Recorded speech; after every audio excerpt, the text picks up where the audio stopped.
ఈడ పునాపురం కాడ ఇంత ఉంది, ఆడ ఇంత ఉంది, ఆడ ఇంత ఉంది అని చెప్తారు. కానీ మనకి ఏం అర్థం కాదు. ఎన్ని కేసులు ఇస్తున్నారు, అసలు ఎన్ని టీఎంసీలు వస్తున్నా ఏమి కాదు, వాళ్ళు ఏం పట్టించుకోరు. ఇంకొకటి రైతులది కూడా రైతులది కూడా తప్పు ఉంది. ఇప్పుడు నేను నా చేను అయిపోతానే మడవ పోతానే లస్కర్కి ఫోన్ చేసి చెప్పాలా, బాధ్యత రైతుది. అయ్యా నాది అయిపోయింది, నువ్వు వాడు తూము పూసేసుకోవాలి. వాడు అట్లనే వదిలిపెట్టిపోతాడు. ఈ లస్కర్లు కొడత వల్ల తూములన్నీ దేశంగా నీళ్లు పడుతున్నాయి, పొయ్యేట్లో పడతాయి, ఏరు పోయి పెన్నాలు పడుతుంది, పెన్నా పోయి ఆడ సోమశీలలో పడుతుంది. వాళ్ళకి ఈ పొద్దుటి 40 టీఎంసీలు ఉన్నాయి అక్కడ.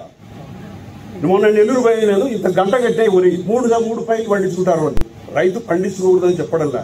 ఇప్పుడు అది చెప్పినట్టు 84,000 ఎకరాలు, 44 గ్రామాలు ఇన్ని పోగొట్టుకుంటే నంచుకొట్టుకు ఆత్మకురికి ఇప్పటికి తాగడానికి నీళ్ళు లేవు.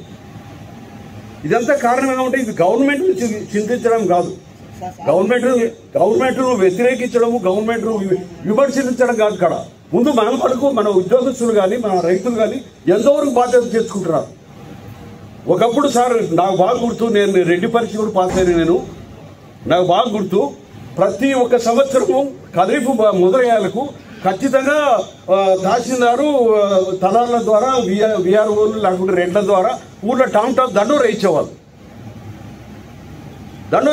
మీరు ఈ సంవత్సరం ఇది ఇంత పంట వేసుకోవాలి, ఇంత పంట వేసుకోవాలని చెప్పి.